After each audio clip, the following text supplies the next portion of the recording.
Well,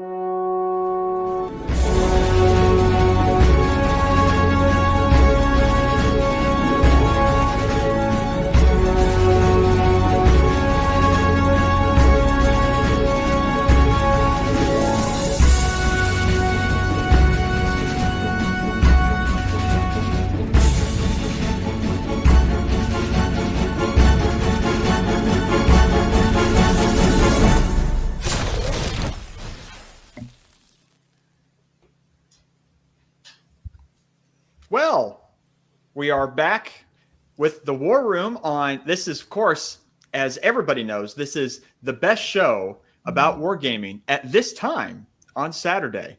Let's see, already we have a disagreement in the room here. But we want to welcome everyone. We thank you so much for joining us today. We are very happy to have Ruff finally back from his long journey away into the countryside of jolly old England. Now back. I wouldn't call Coventry the lovely countryside of merry old England, would you, Tweez? Anyway, but lovely. I was trying to be generous here. Salubrious East Midlands. But we're happy to have everyone join us, and of course, please, feel free to say hello in the chat. We will be more than happy to get to you and say hello to you. I'm sorry to interrupt. I want to get people involved. The usual peeps, we love them. They always say hi, as everybody do. But the other ones that sit, maybe the first time, just say hi, so we can see. Yeah, absolutely. Yeah, some new people. The old lot. I mean, God, it's so boring. Hello, greetings, good evening, and it's all the same stuff. Oh, I've been playing this. Oh, did you? Oh, and I bought this from that. And get some interesting stuff in the chat, please. Last night I stabbed my uncle or something like that. Please. It's taken us 5 years to build up this chat room. That's right. Now it's all ruined. All ruined now. Bowling ball. Yes. But we are thankful as well for the return, the triumphant return, I will say. Yes. Of Mr. Blue Tweezers. Thank you for joining us. We appreciate it. I know you. I think you had jumped in. Was it you or someone else? I can't remember now. Who jumped in? You've jumped in when I've been away, but I have not actually been able to speak to you again in about a year. So I was excited when I heard that you were coming on. Yeah, I've tried to avoid it, but I just got cornered this time. So. We did corner you. Some pictures, you see, so that helped. Okay. Now you weren't going to mention it. But before we get to the chat, say hello to everyone, and then catch up on both of you guys and what you did at PunchCon. We will let everybody know the topic for today is what we consider the best quick playing war games. These can be defined as sort of games that you can play from start to finish in about 2 to 3 hours, or more or less one sitting. Or less if you're lucky. Or less. That's true. I mean, you could just, roll one die and that's it. Okay, you lost. Some games, some of the ones I'm going to mention, could be over in 40 minutes. Right. Well, I know Skies Above Britain could have been done in about 3 hours, but it's been dragged out to, months and months and months. Yeah, well, that's real life for you. But the good news is I'm completing, as we speak, the last Patrol 6. So next week that should be out, and then we've got to think what we're doing next. But anyway, while you're chatting, I'm going to bring up I know you're running it, but I've got the controls, so I'll just say hello to everyone or get them up and right. You know what I mean? Well, there he is first. He's first. Hey, Christoph. So in I'm curious, Blue Tweezer. So it's been a while. How have you been doing? Is anything interesting that you've been playing? How is your channel going? Kind of things in general. It's going. It's almost gone. It's almost gone. Okay. It's almost gone. Hey, Simon. Yes.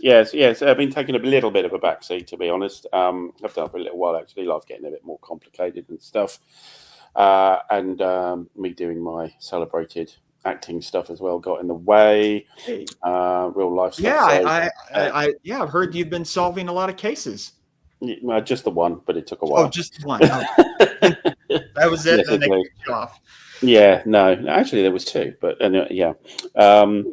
So yeah, I've been doing a few bits and pieces. It's kind of been pleasing myself really, rather than the people in the chat and the people watching, because stuff them, frankly. Yeah, I don't care. So yeah, still been doing a few live streams here and there when I take the fancy, and yeah, getting involved in a few conventions and stuff like the recent one. Great. Beating up with Ruff. Let me ask this: has there been any game in the last year since I've spoken to you that has surprised you? Surprised you, maybe that you liked it, or surprised you that you actually hated it? And even though, despite what Ruff may say, there are games that people are allowed to hate that are bad. Yes, you don't have to love everything. Well, funny you should say that, but Kev was talking about that today. Had a little thing on about. I caught that a little bit. Yeah, like you're brainwashed into saying, "Oh, it's a good game because everybody says it's a good game," or whatever. Yes. Yeah. Sorry. Yes. No. Hey, well, there was one game, but there was end one of the show, everybody. Yeah. Yes. Thanks very much. Yeah. Good night. I was pleasantly surprised by the updated Fields of Fire. So okay. it was the update kit was worth it. They'd done a really good job on it. The rulebook was so much better. The layout was so much better. Actually, they did a really good job. Whereas I was thinking, well, it was sort of going to be 90%. Oh, you better mention. I think you mentioned it last week, but he's not here. He's visiting his daughter, isn't he? Right. Yeah. I my apologies. I failed to mention. That's all right. I forgot. Yeah. So he's fine. He's just. He dodged the assassin's bullet then. He's out playing Tide of Iron right now. Oh. What the hell is that? Yeah, so there was one other game that surprised me, but it's not actually a war game, so I don't think I should mention it. Go ahead. You can. There was a game I played called Arc Nova, which is about building a zoo. Oh, yeah. And first time I played it, I won, but I'm sure I was playing everything completely wrong, and the guy teaching the rules kind of didn't teach it very well. But actually, I thought, this is pretty good. So, so I turned around and bought a copy for my wife.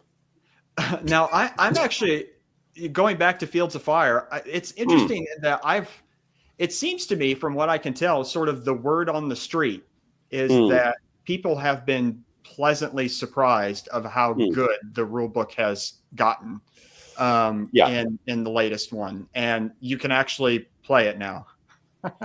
You always could. There were less assumptions now. I've fallen back in love with it because of the deluxe edition. Because the way it's been written. Okay, there's still some things that aren't clear or they've missed out or whatever, but compared to what it was. Yeah, there were so many edge cases you're going to get in that game. Yeah, because it is very sandbox that. Yeah, the rules just don't cover it, and you just sort of go, well, this is what should really happen. And I don't think people, as I said about the original, I don't think people should actually be upset about doing their own thing. So going their own way with the game. And I don't even think Ben Hull's that fussed either, right? Frankly. Yeah. Well, it is. I mean, it's interesting. Like thinking about it, I've never played Fields of Fire, so my comment is going to be out of ignorance. But it did seem to me that, like you mentioned, that the original and up until recently, that, like you said, that more or less there was a lot of situations where you had to make a judgment call yourself on what should be done. Since the rule is not specifically mentioned out, and it seems to me that it's interesting seeing the sort of number of people who, one hand, don't have a problem making a judgment, just make a decision and move forward, and other people are like, there has to be a rule on it before I move on. Like someone has to make a decision for me. I don't want to do it myself. Yeah, I mean, even Ben Hull said, if you come across a situation you don't know what, pull a card, and that'll give you your answer. Yeah, I think that's a lot of the people that left it on the shelf. They had Yeah. to go, what the hell, and put it on the shelf. Yeah. That's it. So No, he don't own it either, Coy. Nope, I don't own it. We're trying to get him to. It is a great game. well, buy it then. Yeah, exactly. It's a great game. Well, Yes. I'm always open to some free donations. You never know. You get in contact. You know Gene now. I'm just kidding. No. But, Gene, we had you on the show. Give us a copy. No, thanks. I got way too many games to finish first. Yeah. I mean, Dragon, yes, but it's like the game you were talking about before you went on air, 1914. That's a lot. That looks to me like hard work. Very dense, complex game. Sure. So yeah, Sure. I mean, horses for courses. sure. It's interesting seeing. Hey there. Interesting just seeing kind of the discourse of what's going on with Fields of Fire and just how people are now really finally getting into it. And even though it's there's how many editions now? This is the third, right? Third edition, yeah. Third, Yes. Yeah. which tells a lot that even for all of its problems, that it still made it to a third edition. Yeah, because I think there was a decent cohort of people who loved yeah. it. Like the old grog vibes of it, yeah. It's still my highest number of views videos on my channel is the Fields of Fire stuff I did. Well, gosh, 2018, 19, something like that. Wow. So, Christoph. Oh, well, that ain't happening then. Yeah, they're great, Gareth, aren't they? They're great. yeah, I'll be honest, I haven't even really looked at them because I just dove straight in and went, okay. And the only thing I had of the update kit, the only thing I never had from the original was the Heartbreak Ridge campaign, which was kind of an add-on. I think it's a C3 item or something like that, and I never had that. And that comes in the updated update kit on the latest edition. So I did a couple of bits on that. What do you reckon? I was a little bit I reckon it's one of the most. It's not realistic, might not be the right word, but the way the chain of command works in that game is how it would work in the case of a company. So it's at authentic. war. Authentic, Yeah. yeah. Yeah, you can't piss about. You have to. The ways of managing your company and stuff. Because if you don't do it, chances are the game will bite you in the arse pretty bloody quickly, and your stuff then. So yeah. You've got to think. You've got to think like a company commander. You've got to think now. Do I send that whole squad in, or there might be a machine? No, I won't send the whole squad in. Go break yourself up into an assault team and go and see what's out there, boys. Right. Yeah, that sort of thing. Yeah. There might not be anything, but there might be. So that's why. Yeah, it's such a great game, and yeah, exactly, Mike. Yeah. Well. Yeah, it's nothing else like it, really. Is there? No. It's nothing else like it. Speaking of another game system that, but not a game for a quick game, not a quick game. No, I would. I've not played it, and I've seen enough video of it to see. No, it's not a quick playing. Well, one of the early scenarios is only like about 6 turns or something like that. So, but the problem is the setup time. It's the setup time, and also the thinking time, because as we said, you've got to think. Now, what am I going to do now? I've only got 3 orders. Oh, now what am I going to do? So there's a lot of thinking and working things out, to the best of it. That takes a lot of time. Yeah. Now, I wonder if we can create a kind of concept of speed Fields of Fire. You've got like 10 seconds to do an order after you turn the card to see how many command points you have. So you've got 10 seconds each time or something like that. It would be interesting to play with like a stop clock. Yeah, I wonder. Or who knows? Maybe that would be a good topic of someday of what war games would work well with a stop clock. Just to kind of get your mind in you have to make a quick decision, as commanders did, and they would have to on the field of battle, as opposed to, well, let me agonize over this and look and stare and go talk to someone else and then come back and still can't make a decision, so I'll think about it more and. Yes, indeed. But isn't that for some? Isn't that the enjoyment of a game, like a game of chess? If you're playing it by post or whatever, you can take your time and conjugate. Sure. Yeah. Conjugate. That's not the right No, word. yeah, but absolutely. I mean, I mean, I'm not in disagreement at all with that. I mean, everybody's different, which is it would good. be a fun. I just think I wouldn't like me. I wouldn't play normally with a stop clock or any timer or whatever. But it would be a fun exercise just to see, what would it be like to try it out. And there is, according to Dave, in the old La Bataille. Oh, uses a timer as a command and control mechanism. Yeah. Cool. Hey, Richard. Now, Richard. I was excited yesterday. I received from GMT and have now already clipped and punched and clipped and organized. I've got waiting for mine. I'm waiting for King and Country. Very excited about this one. Lock and load, everyone. That's right. Lock and load. Okay. I finished my drink. Oh, I'll have to. Call for another drink. Never mind. I'm dead. But yeah, excited about this one. It looks good. There's a lot of cool. Is that your first one? I'm sorry. Is that your first last 100 yards? No. Oh right. So no, I actually got. Though, isn't it? It is. So no, this one is not. No, it's not. So I bought the. What was it? The second edition of the first one, the first 100 yards. Yeah. And then I realized this was on my P500, and I realized, I don't have volume 2. So when GMT had the sale recently, I bought volume 2, and then now this came in. So I'm good to go. That's good. That's good. I mean, I've got the lot. It's we haven't got ours yet, have we? We haven't got ours yet. Tweez. I didn't order it. So, I mean, I was a bit like you, Nate. I didn't have it. Looked at the British one, also the Russian one as well. Mm-hmm. I thought, maybe there is something to that. So I bought the first two.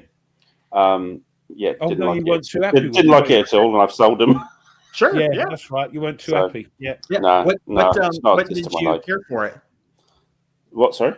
What part of it did you not care for? There's this concept that effectively, if somebody moves, you don't fire at them until they stop moving. And I think there was a rationale of, that in real life, that's kind of what happened. And I'm like, okay, that's pretty lame for me. Sorry, not getting it. The opportunity fires in. You marked that you were going to do a fire, but the thing, the unit kept moving, and then you fired at it, and I thought you didn't see all of those. Doesn't seem right to me. It's not a rationale. I accept. I'm afraid. You didn't notice in like Band of Brothers when they were running across the field, the sign saying "We're moving. You can't shoot at me yet." Mm-hmm. True. No, fair enough. All right then, you got me. Oh, get her. Oh dear. That was a bit. That was nice one. Nice one, Nate. Got him back. So I'll be. Well, Mike says right. You don't see the outcome. It just. Just don't get it. Yeah. I mean, who knows? I may end up feeling the same when I haven't tried it out yet. It is different. Yeah. I'll be interested to see what I think of it. Who knows? Maybe I'll decide. You know what? I don't like it all, and I'll get combat and move to combat because I know Ruff likes combat. That is a good game. I do get some weird. And the other thing is, of course, I haven't played it for ages. I'm going to be playing it again, hopefully, as part of my 10 games. But of course, you do tend to forget some of the rules because you're playing a game, putting it away, playing a game. Yeah. And I get asked questions, this seems a bit daft that you can hide in the hedge. We're not playing Watership Down. What's going on here? And I'm thinking, I can't remember why, a good answer that I think, the reason is they're not actually in the hedge. They're on the outside or the back side of it. They're hiding behind it or in front of it, I think. But I can't because it's I get asked questions like for games I played 2 or 3 years ago, and I think I can't remember. So I have to say that. I have to say thanks for the comment, but actually I can't remember. You're probably right. But yeah. So I will show you both right before we get to. I'm curious to hear your thoughts on PunchCon and sort of debrief it all. I shared it last week, but I'll share again with everyone here. The game I've been playing recently. is I got the Campaigns in Europe system from Decision, and I set up the France 40. Pretty, yeah. And yes, it is very, very nice. I've played a couple of turns already in it, and I've been very impressed with it. Of it only 16 pages, 16, 17 pages of rules, something like that. And there's 22 scenarios and in the whole thing. So yeah, it uses all the old War in Europe maps, and it uses the units from it, except now they have historical identifications on them rather than just blank and generic as the old War in Europe was. I wouldn't say, my understanding is this is not like a backdoor reprint of War in Europe. It is its own thing, but it's similar enough. And so I never got to play War in Europe because it's like $700 online. Crazy, isn't it? Crazy. Yeah, especially for a battered up box. No, not paying that price. So I got this, and I've been very surprised with how much fun it is. And look at those lovely clipped counters. They are, aren't they? They do look gorgeous when they're clipped, don't they? Yes, nicely round. They fit nice in the hex. And notice there's plenty of room around each of the hexes where you can get the tweezers in to get what you need, and you don't move anything else about. So anyway. Oh yes, your Noble Knight over there is having their sale, aren't they? Correct.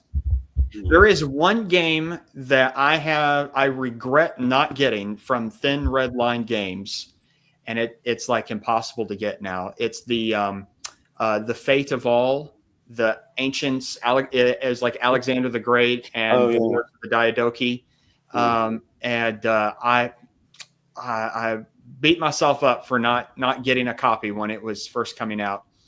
I hear you, Dragon. I hear you. You know, it's got to be fun. Work comes first. This was me this whole past week.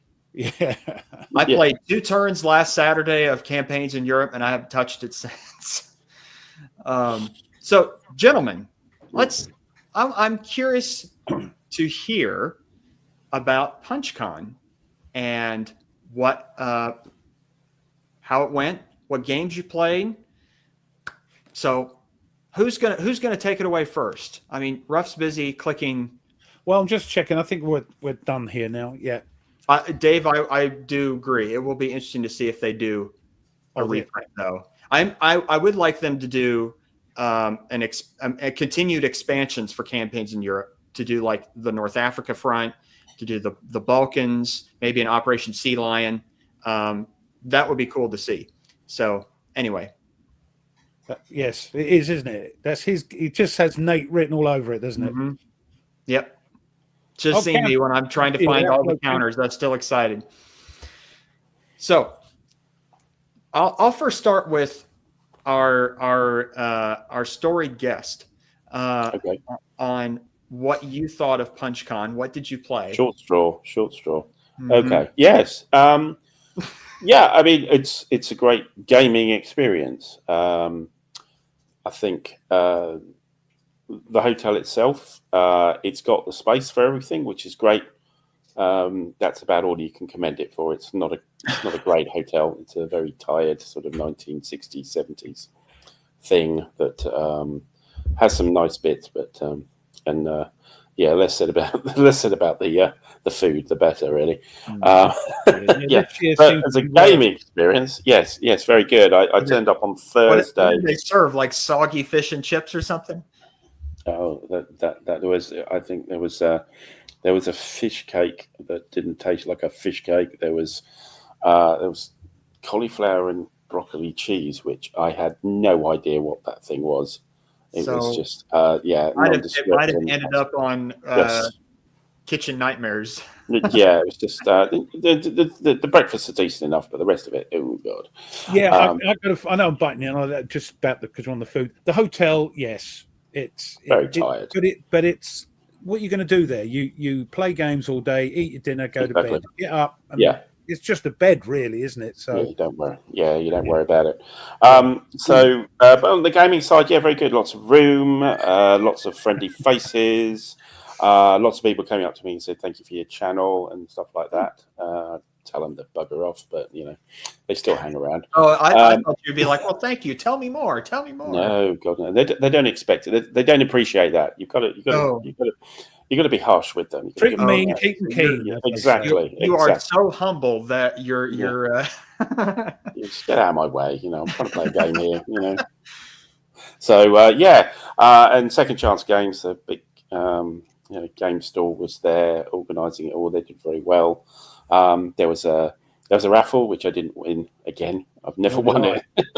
We never win it.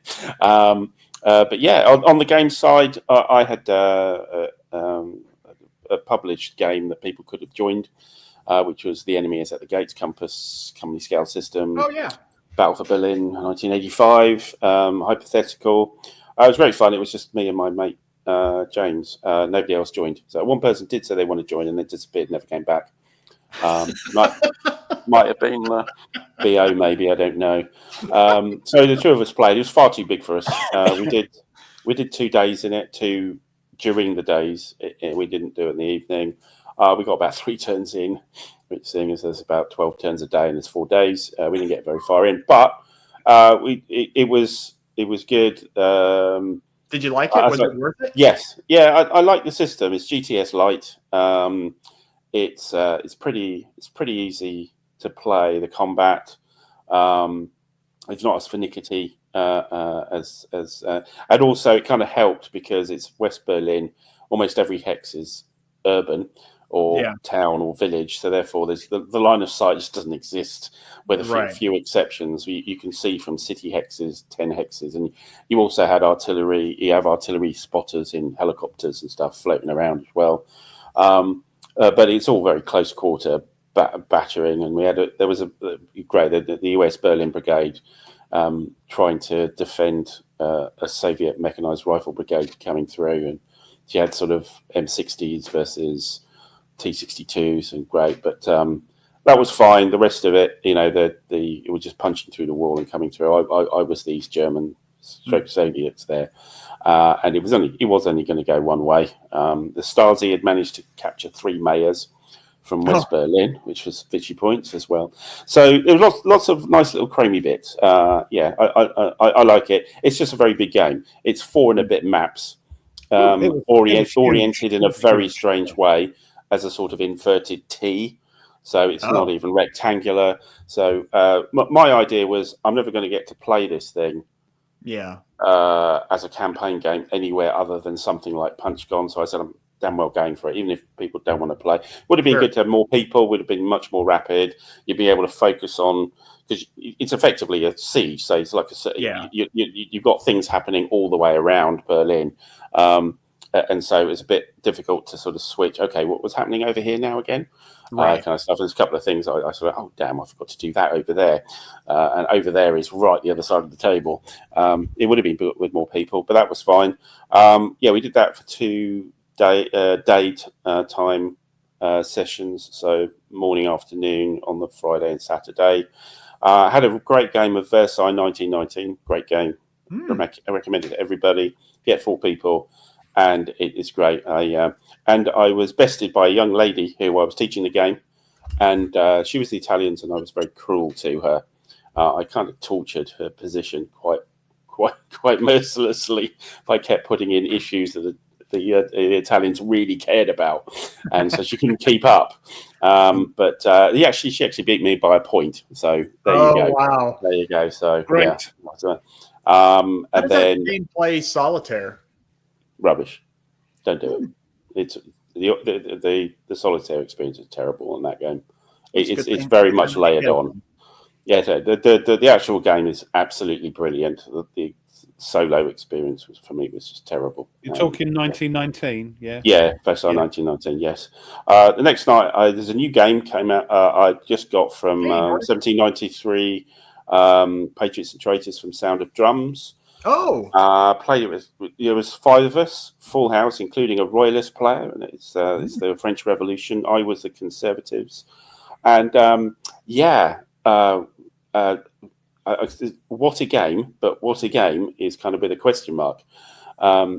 You need to have played it quite a few times to work out what you're meant to do, which some people won't tolerate. They'll go, "Well, what the hell?" So we were passing laws in the legislature, in the Convention Nationale. We're thinking that's a good idea, and then the next time you think, "Oh God, we shouldn't have done that." So I just let the royalists won in the end, which wasn't me. An Austrian army marched into Paris, and that was it. Right at the end of the game. So right at the end of 1793.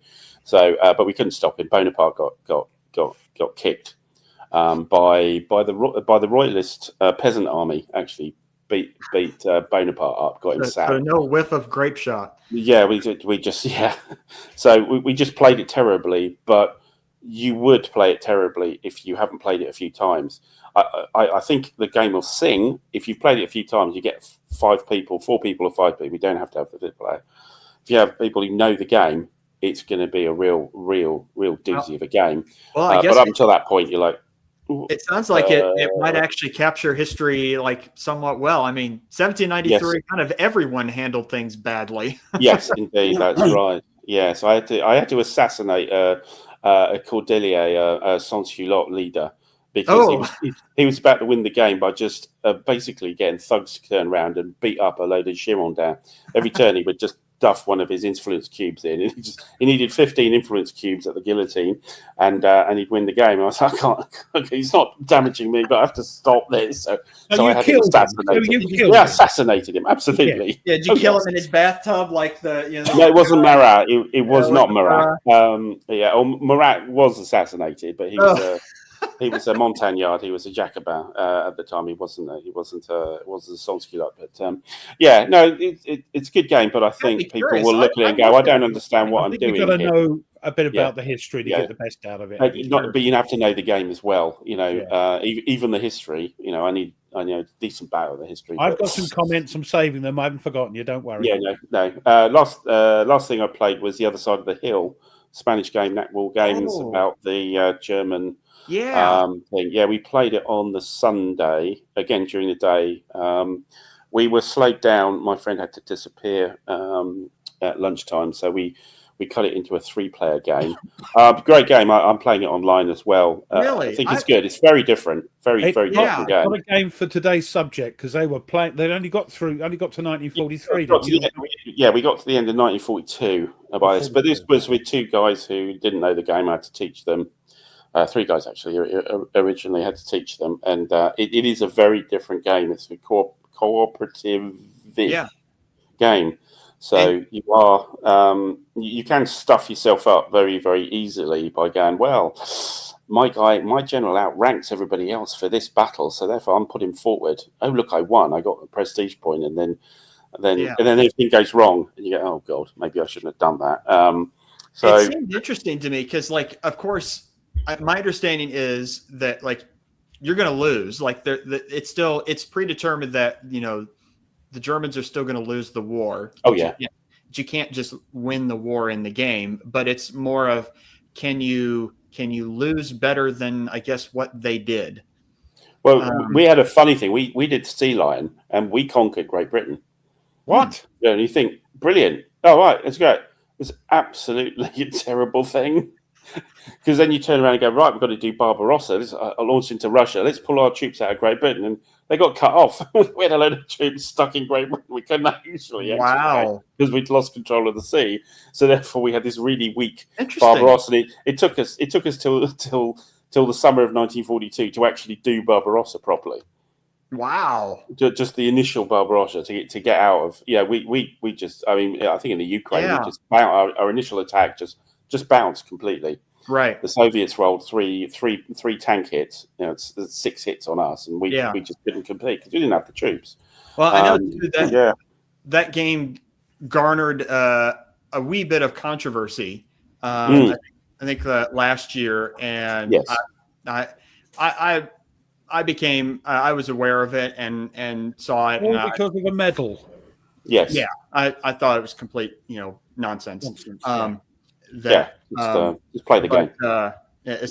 And as a historian, I still think it's nonsense. It's a game, and so if you don't go to a game to learn something. Yeah, I mean, I've learned a lot actually. I mean, you can imagine the infighting inside the German High Command. Sure. All these things going on, people one-upping each other, and so forth. Like cats in a sack fighting each other. So, if anything, it's sort of more broadly, I guess, and this could be a topic for a whole show. Is like games aren't necessarily meant to teach, but they are meant to spark inquiry. Yeah, and the dynamic in that game of inter high command bickering certainly should spark a interest in reading about it, and going and finding out. And like I had to do that when I had to do some research for a World War II class in grad school, and just reading through the yelling and the shouting at one another at conference tables was really fascinating. And then later on, reading their memoirs, them trying to sort of, no, I was right. I was right. They were wrong. They can't comment, but I was right. Trust me, I'm right. The frustration of you having like Heinz Guderian there on a chart, it's really good guy, isn't it? Right. And you can't get him any commands. Everybody was like, "Oh, you're too far ahead on the prestige track. We're not going to vote. We're going to just go out seniority. You're going. Oh God, all right. Just sit there and lump it. But yeah, interesting game. It just has there's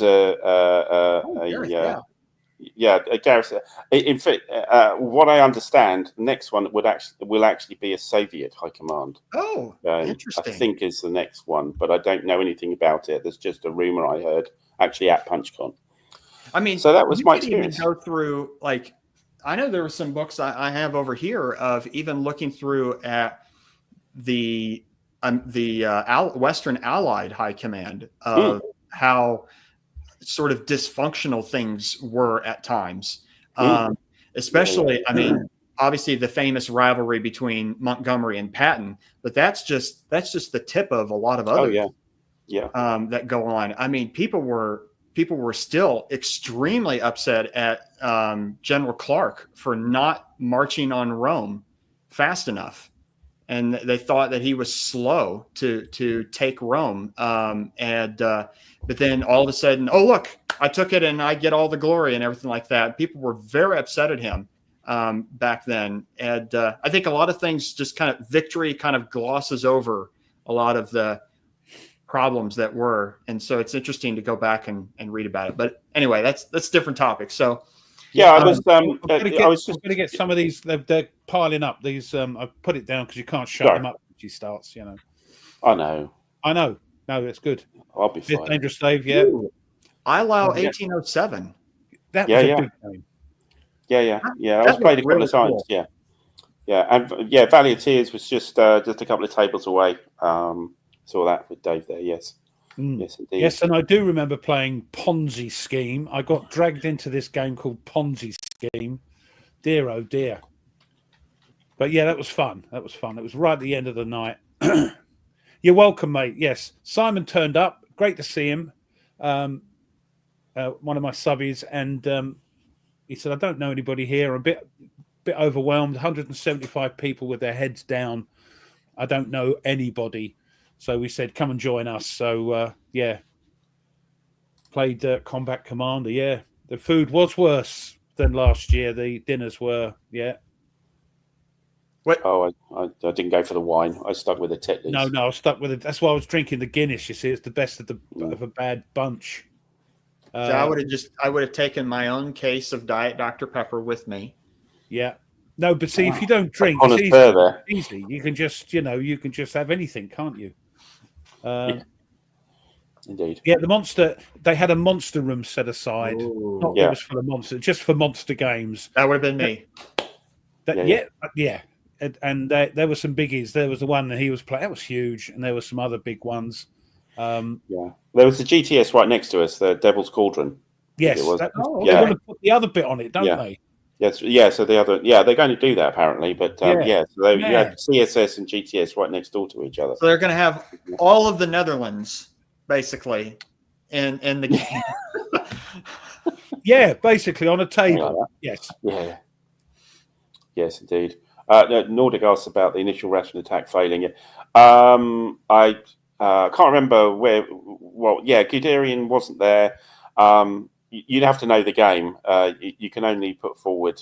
You put forward your general, and if he's not outvoted, but he's got a lower seniority, then somebody else steps in their way, and if they're a bit rubbish, then they don't help that much. And it doesn't.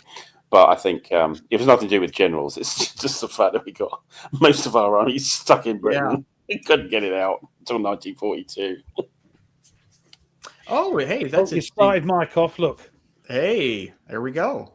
Now, someone mentioned the rivalry between the U.S. Army and Navy in the Pacific. That would make an interesting game because that definitely was a big deal.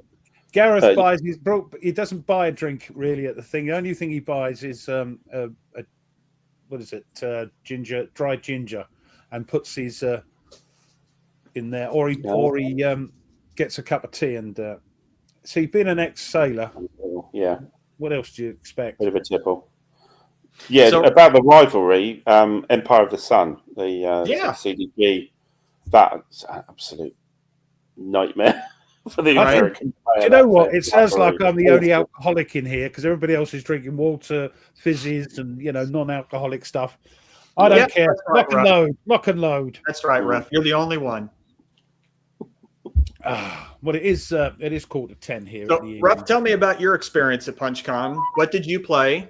And did you win anything? Or the problem with I got a bad attack. I get gout, and it's nothing to do with my age or anything. It's a hereditary thing. I've had it since I was in my late 30s, and I got a bad attack of it on Friday night and through to Saturday.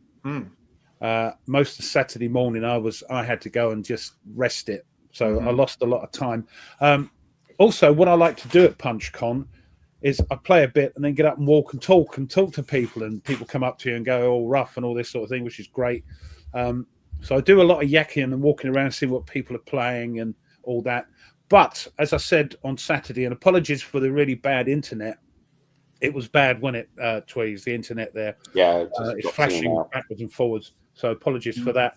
But Gareth, we apologize. We kind of had to cut you off at some point because it was so bad. Well, I had to walk out and I just say I love you and leave you, and I just sort of left it there. But Gareth taught me and Simon that old crappy old game, Combat Commander, which actually I thoroughly enjoyed. It's not a game I'd buy because you can't play it solo, but we played a couple of games. One with Simon and the other one me and Gareth were playing. It's quite gamey. It's warfightery. It tells a story. It's great fun, and I thoroughly enjoyed it. Now I know it enough that if next year we play, I'd be able to pick it up again. So thoroughly enjoyed that. Of course, we played a bit of Panzer, and with David Whitehouse was there as well. Another subby, he comes in the chat, but he darts about all over the world. So if he's not here, he'll watch this at a in the replay family bit, as I say, when they come and watch it afterwards. So so Ruff, I'm curious, and Tweez, maybe you've had experience with this. A lot of people I've seen online that people have compared. I don't know whether it was rightly to compare or wrongly to compare. I suspect it's probably wrongly, but hold the press. Oh, Combat Commander. There you go. Get it done, Mike. Well done, matey. They might buy it. That people have compared Combat Commander and Fighting Formations. And I suspect that that's probably a wrong comparison because they seem to be different enough, but artistically they look very similar. Like they share very similar art styles. The units look similar. So I think people kind of assume that it's like Fighting Formations is basically Combat Commander with tanks. So I'm curious to hear your thoughts on what you think of both. Is that a fair comparison? No, because you could say, it looks a little bit like the Panzer maps, but that sort of no. I haven't played Fighting Formations, so I can't really comment. Much more complex game. It's also there are cards in it, but it's not card driven. You have this sort of command thing where you pick a cube. That can make it seem a little gamey because you've got to try. If I take this one, that means they can't move, or they've got to spend a lot of their initiative to move. So, but it is a much more complex game. And I say we played it live with Tony and Mike was teaching. But the problem is, it certainly isn't one of the games that will go into today's topic because it is can be a very long game. Okay. Because of that backwards and forwards command. I suppose if you get better at it, it's like any game, it will speed up. But it is quite a crunchy old thing. Okay. Still, compare it, but it'd be better to compare it, I think, with Last 100 Yards rather than Commander. Okay. In its style of game, it's got a bit of crunch to it. Both have got a bit of crunch. I think card assisted. Yeah, it's got some cards, but it's not card driven like Combat Commander. Yeah, like Nerd said, it's not a fair comparison. That was my initial feeling, but I thought I'd ask at least. Yeah, and I thought yes, and I told him so in a nice sort of English, gentlemanly type of way that it was in fact a daft question. You could say, well, you're an idiot, or you could say, well, I'm not exactly sure that is entirely correct. Well, that's what I said. I said, I could have just said, what a daft question. Anyway, but I did. I like Dragon to be like an MP. The right honourable gentleman is incorrect. Yeah. I like Dragonox's idea, though. It's just they can't be compared. One's worse. One uses the other one uses there. I don't suppose he's had really good experience with either of the games, actually. Painful. With me, no. So, did either of you similar maps? That's it. Yeah. So, since I already got my P500. Both of you have not gotten yours. No, but I did get a couple of things from PunchCon. Yeah, so did I. Yes. Oh, okay. Curious to hear. And neither of which cost me a penny because I was determined not to buy anything because I haven't got the room. But Form Square Games were there. A British company doing Napoleonic games, and Andrew Rourke, the owner of it, as I walked past him, "Yeah, Ruff, have one of them." Oh yes, because I did the Egyptian one. I mean, it's a very different looking game. Yes, the art style is very different. Oh, I forget now what it's called. The newspaper style back then, with the political cartoons. Oh, Punch. Yeah, it's very. Punch. Yeah, I mean, the front thing here is like Punch and all that sort. Is it Punch? Is that a Punch? Is that what it's called? London Illustrated Punch and all that magazine, sort of thing. Yeah. So I got that. So thank you very much, Andrew. He wants me to do an unboxing. He's quoted me because the other one is the Bonaparte's Eastern Empire, and he said, "Thank you so much for that. I've quoted you and all this in our blurb." And I'm thinking, "Oh, blimey!" He said, "Do you want to take the next one in this series?" So I thought, "Yeah, okay." And the other thing was, I was eyeing up this game because they have a bring and buy sale, and I was eyeing up this game, and I thought, "Oh, should I get it? Is it any good?" And Tweez was saying, "Yeah, I used to have it. You can play it solo. It's quite a good game." Blah blah blah. Ruff tortured himself over this. I was, and I thought, "Shall I get it?" It's over there. I don't. It was over. It's only 20 quid, you see. And I thought, "Should I get it? Shall I offer him a tenner? Nobody wants it." There was 2 games left on the table at the end of the Sunday night. And I looked round, and there was a little group playing in the corner over by, I think it was Andrew from Form Square, and some guys were playing something. And I walked over, I said, "Is that any of yours there?" And they went, "No." So, and then Dangerous Dave walked past, and it was like 11:30. He said, "Oh, text him." I said, I can't text him at this time of night. I said, "I'll wait until the morning." Anyway, I come down before I went to breakfast, looked in the room, and the games were gone. I thought, oh, he's taken it. He's gone. Walked into breakfast, Dangerous Dave, and Mr. Buckley was sitting there in a little group. And they go, hey, come over here, you. Come over. Got a present. I said, what? I said, he went and left it. So here it is. Ah. Unpunched. Okay. It's unpunched. Wow.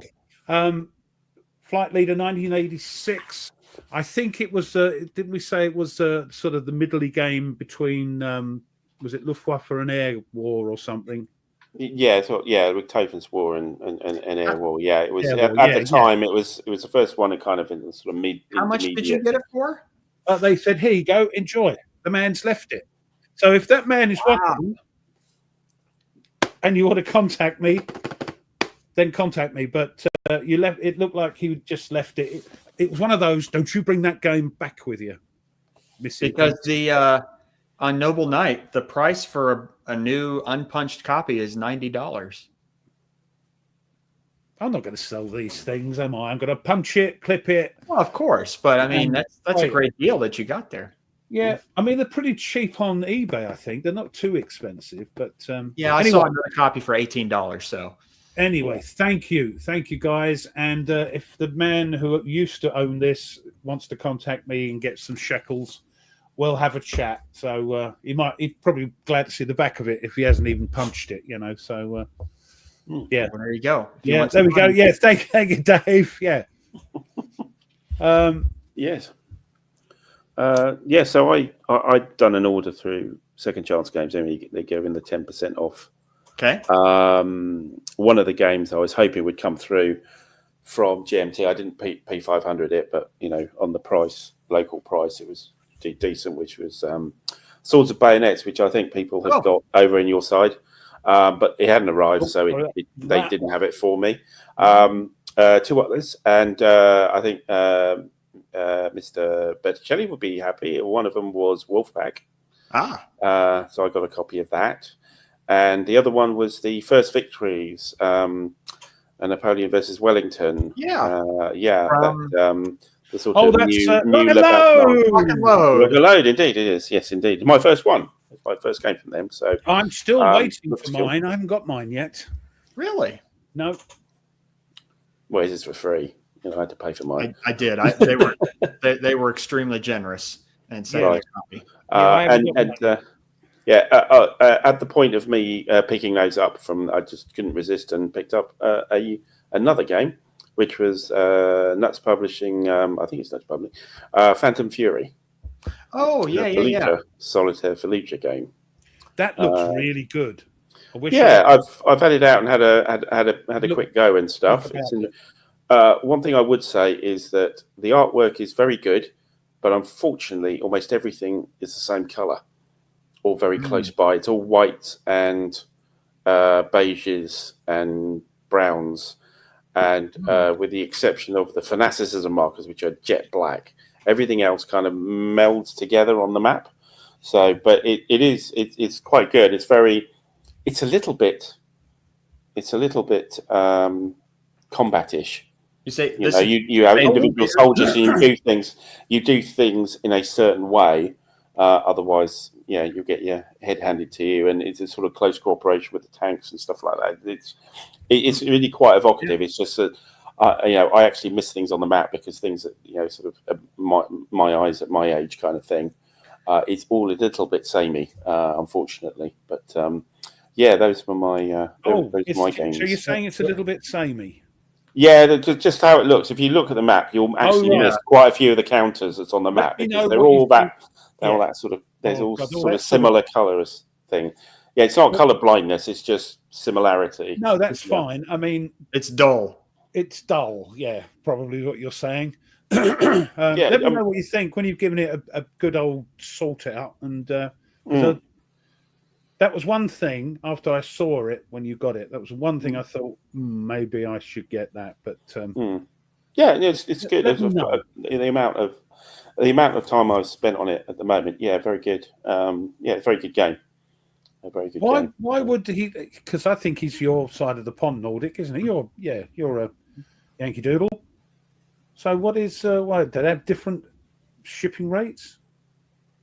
Yeah, depending on if you use UPS Sorry, I forget that your country is bigger than Europe, so I do forget things like that. Sorry. Correct. And also it depends on how difficult it is to get in the area in which you live. If there are a lot of mountains, or you have to go through several mountain ranges to get to you. Yeah, well, that'll teach you to live in a sort of isolated part. That's no, it is. It's just mind-bogglingly huge.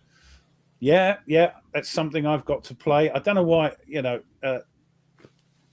because everybody. Oh, all right, because everybody's saying what a great. Yeah, it is a good game. Nordic just said it costs $30 to ship to where he's at, and that makes sense. That's getting on for the same amount to get to me, So. Oh, I haven't got to it yet. So, sorry, I haven't got to it yet. All I can tell you about the game is it's heavy. Yes. Bloody heavy that game. Nordic, right there with you, a little south of you, but yeah, it's surrounded by mountains and an entire continent away from GMT. Right. That's for sure. I feel sorry for you, Mo. Great second name. Great second name, by the way. But glass half empty, I think. Yes. Yeah. I did not. Sure. I ended up not getting by Swords and Bayonets. I had originally done the P500 for it and then canceled it because I just thought it. I don't know. Well, I didn't want that much crunch in a Civil War game because I know it's a lot. There's a lot in there, and I was pressurized in getting it from a certain Mr. Camp Sawyer and a certain Tony's Bold Life because their mission is to try and grab and drag me into the world of ACW, American Civil War. So, there's plenty of other options out there. No, this is the one I've decided to get. You see, this is the rabbit hole I've decided to go down. Death Valley, Into the Woods, and all that. So, I will say, I don't know if Tweez has ever played it, but I really, really liked the Simonich U.S. Civil War game. I've not played that. No, I haven't. I mean, I played the original VG Civil War. Yeah, wow. Yeah, that's terrible. So I have played the VG Civil War 3 times, and every time I walk away hating the game. Oh, okay. Oh, because of how slow it was. Yeah. And each time I play it, I played it once solo and then twice with a group of people, and we kept getting like one or two dice differentials, which we had we couldn't do anything. Yeah. And it just the turn kept going. I think we played like 6 hours one day and we still hadn't finished the first turn. And I thought, oh my gosh, I can't do this anymore. Sorry, just replied it. That Simon, that was the guy that was coming around with a sort of clipboard writing down what we were playing because he makes a list of all the games that everybody played at PunchCon. So, but he missed the game we played, Gruff. What's that? The Cthulhu one? Yeah, Tiny Epic Cthulhu. We played a Sunday evening. Everybody else had gone off, and it was just us. And we were playing Tiny Epic Cthulhu. It was fun. It was fun. Yeah, no, Lafayette beat our ass really badly. And it was terrible. Well, we are now at the hour mark, so I think it's time to do our segments. And my understanding from Ruff is that Tweez has his own segment for today that he is doing. So that will be exciting to get to. First, why not? Since we haven't had it in a couple of weeks, might as well enjoy a little bit of British history and airplane history. Oh, I tell you, funny you should say that. Thomas, I know he's not here tonight, but he's going to be watching later on. Thomas sent me a long list. He said, I hope I'm not, treading on your toes, but here's some stuff that happens. But the thing is, I've already got them, Oh, that's funny. My research as well. So he's put these down. I got that one. I got that one. So we'll do that. So thanks, Thomas, for doing that for me. But again, not much going on in sort of ancient times that we could have a talk about, but 1900. They had a different calendar then, anyway. Well, you know what I mean. It's just not lockdown. Don't make it worse than it is. Right. They had the Julian calendar. Huh? They had the Julian calendar. Yes. And then we've gone over to the Gregorian. Yes, I know. Correct. Yes. 1900. Gregory. 1900. The siege of the British garrison at Mafeking by Boer forces was broken. I can't help it. If there's no American stuff going on. The commander of the garrison, Colonel Robert. You don't help your cause. No, it's not that I just look for British history. It's what happened today. And what side are you looking on? This day in British history, or something? No. I've got many resources, and just you guys were just nothing, having a day off. Did you ask? Incredibly boring in the with the Americans. Yes. Did you ask British Chat GPT, and that's all it comes back with? No, I don't do it. No, I've got many resources to look at American sites, but nothing was going on. You're having a day off. Anyway, the commander of the garrison, Colonel Robert Baden-Powell, whose name will be familiar to people on this side of the pond, because he started the Boy Scout movement over here. Everywhere. Sorry? Everywhere. Oh, well, did he do it? Well, was he Baden-Powell over in the... Oh, right. Yeah, that was the first. Yeah, Scout started in Britain, yes. We were the first, yes. So him and his forces held firm for 217 days. Now, I know this isn't sort of military history, but it happened because there was a war going on. 1916, the Daylight Saving Act, this is where we get our British summertime from, was passed in Britain. And I know you guys across there took it on as well. And then, there is some earlier stuff. It's just me being a bit cuckoo. 1756, I must have missed that. Actually, the 7 Years' War formally began when we declared war on France. So again, probably the second time that year. Yeah. Now, I'm sorry to interrupt you, but I've already looked up. I already found stuff that you've missed. Like what? Today in 1536, yes, Henry VIII and Anne Boleyn's marriage was annulled. I know. I didn't put that in because it's not military. But do you know who else? Connected to Here I Stand, the board game. Yeah, but do you know who else? Somebody was assassinated on the same day. And also in 1521, Edward Stafford III, Duke of Buckingham, was executed for treason. But why? Yes, I could have put all that. I get enough grief from Mike Berticelli anyway, saying it's the British, But do you know who, Anne Boleyn's brother was executed on the same day? Oh, I did not know that. There we go. So be quiet. Right, here we are. What have we got? 1760, French forces besieging Quebec. You told him to shut up. I must admit, it's no fault of my own, but it is very sort of Britishy today. I can't help it. Oh, I'm sorry, E4 Airman, sorry. 1760, French forces besieging Quebec retreat after the Royal Navy arrives to relieve the British garrison. And, 1863, American Civil War. During the Vicksburg campaign, Union forces under John A. McClernand defeat a Confederate rearguard and capture around 1,700 men at the Battle of the Big Black River Bridge. Now, you guys have a tendency to name things by what they look like. So is this Big Black River Bridge, was it big? Was it black? And was it a bridge over a river? So to give you a little bit of context here, yes. In the American Civil War, depending on the side that you were on, and even today, depending on where you live, they're called two names, aren't they? They're called two names. The North always ended up naming their battles after a significant geographic feature, a river, a rock, whatever. Whereas the Confederates typically named theirs after the closest town. Hence, Antietam and correct. Antietam Creek for the north. It's Sharpsburg for the south. There are a few battles where both sides just accepted Gettysburg. But what I want to know is this a big black bridge over a river. I think it's a bridge over a big black river. Oh, a big black river. It's not. Yeah, It's not talking about the bridge, right? So you need to. Well, no, there is a bridge. There is a bridge. There's a But is it picture big of and it. black? Over the Big Black River, so it's Oh, the is it Big Black called the River Big Black Bridge. River? Yes, I Correct. think so. All right. Okay. Now I'm glad that I'm glad we cleared that up. Right. Yes. 1940. We're going to get some dislikes. 1940, World War II, of course. Germany occupies Brussels in Belgium.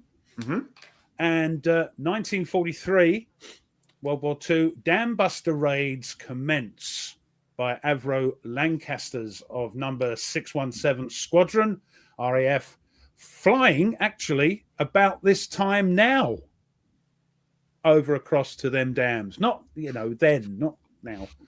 Not now. Then. So thanks for I don't Thomas hear for it. that info. And the other big one he mentioned, I already had 43 as well. Boeing B-17, F-10, BO, Flying Fortress, serial 41-24485, Memphis Belle. Mm-hmm. 324th Bomber Squadron makes her 25th bombing mission. The aircraft and entire crew then returned to the United States to sell war bombs. Mm-hmm. In 2005, restoration began on the Memphis Belle at the National Museum of the United States Air Force at Wright-Patterson Air Force Base in Dayton, Ohio, where since May 2018, it has been on display. If you want a bit of that action, boys and girls, get on with Target for today. That'll sort out the eighth for you. Now, prior to so I've seen it on display in the museum, and it is perfect. You look at it. I know we joke about the British history, but you know it's a big, beautiful plane. It's lovely, and it's silver, and it's lovely. They have it sitting up, so all the displays are underneath the aircraft, and you can kind of look up and see inside. And but it looks like they did such a good job in the restoration. It looks like it came right off the factory floor. Yeah. But I got to see it when it was in the restoration department there, because the restoration department sits on Wright-Patt Air Force Base, and so you go in, you sign up, they put you on a bus and they take you over there, and it was just sitting on the floor, and it was all stripped. All the paint had been stripped off of it, but you can see all the bullet holes still in it. I mean, you could go right up and just, I'm like, 2 inches away from it and just I have great respect, regardless of whether they're head in the door and look. Yeah, whether they're American or British bombers going. I great respect. So I wouldn't want to do it. You couldn't pay me, get in that plane. No, I'd say. Now the thing is, this is the sort of historian, thing in me, is that if you are close to something like that, don't touch it, because your hands can ruin things, all the oils and everything, all the acids and everything. Yeah, they spent hours getting that clean. Don't touch it. Yes, they told us there that one panel on a B-17 takes 8 hours to buff. Wow, that's why it looks so beautiful. That's why your jet airplanes, your fighters in the sort of 50s and 60s with that silver finish, just beautiful. Mm-hmm. But can you imagine trying to do 25? If you ever play Target for today, not yet. You ever played Target for today? It's hard to get 25 missions, and those boys did it. So yes, hats off. Indeed. Oh, this is another one that that Thomas gave me, but I was going to mention it because of the name. It's the death of Jeanette Ridlon Picard, the American high-altitude balloonist and first woman to fly to the stratosphere in 1934. Jeanette Ridlon, as her maiden name was, Picard, January the 5th, 1895 till May 17th, 1981, was an American high-altitude balloonist and in later life Episcopal priest. She held the women's altitude record for nearly 3 decades, and according to several accounts, was regarded as the first woman in space. Now, of note, Thomas says Gene Roddenberry of Star Trek named Captain Jean-Luc Picard in Star Trek after her. Now, weirdly, she married somebody, and I'm not sure if it was a joint sort of thing because, her going up. See, the Picard family were balloonists. That was their thing. And she married a guy called Jean Felix Picard. Jean Picard. I'm not sure then if he chose the name because it was a chap's name, Jean-Luc, or he shortened down Jeanette to Jean. But yeah, an interesting little thing there. And lastly, 1997, first flights. Now, there was a lot of first flights, Thomas says as well, and I found that there were lots of first flight, lot of prototype flights of aircraft. But he picked this one and I picked this one. First flight of the McDonnell Douglas X-36 tailless fighter technology demonstrator. Now, this thing is weird. Let me get a picky up of it. And I'll get my microscope out. Oh, stop it. It's just so boring. Oh, dear. Where are we? Share screen. Share screen. Look at that. Interesting. That's weird. Now, the thing is, this looks like somebody sat on it. Yeah. It looks. But if you see. Hey, you sat on my plane. You the bloody hell sat on my plane. If you see from the front, it is very flat. There is a reason for that. And also, if you look carefully here, you can see two little painted on faces. Yeah. Those are. What for? And that's because this thing was a 28% scale model of a possible fighter aircraft and was controlled by a pilot in a ground-based virtual cockpit with a view provided by video camera mounted in the canopy of the aircraft. Thomas puts down a little aside, which I quote here. Thomas says, quote, "We learned a lot from that design, which is why the new F-47 doesn't have a tail." See, that's it hasn't got a tail, so there's nothing for the radar to bounce off of. Maybe it's like a lizard. It's got a defense mechanism. It has a tail, and then if it gets shot at, it drops the tail. No. Okay. No. All right. But he said that's why the new F-47 doesn't have a tail, nor do the B-2 and B-3, plus a whole host of drones and other rather special aircraft that we can't yet talk about. ... So there we are, some interesting stuff. There were other planes. The Douglas XB-43 Jetmaster was flown today. The Lockheed P-2 Neptune, and it's a really handsome biplane. I think the Bristol Bulldog had its first sort of prototype flight today. But there we are. That's the history. That is a weird thing. Oh, that is a weird thing, isn't it? There we are. Okay. Well, I will do mine. I figured since last week was you somehow you missed an interesting day, Ruff, because last week was the beginning of the German offensive on the West in World War II against Belgium, Luxembourg, and the Netherlands and France. Which is why today they occupied Belgium, you see. Correct. They occupied Brussels, yes. And so I thought I would switch gears from World War II, because that's what I did last week, back to the ancient world. And I would show this book, The Rise and Fall of Alexandria, Birthplace of the Modern World. So I tend to show a lot of war-related books, but I thought this is just as important to look at the city of Alexandria. It was, for the longest time, it was the second largest city in the ancient world after Rome, and had estimated somewhere around 500,000 people living in it. Absolutely massive for the ancient world.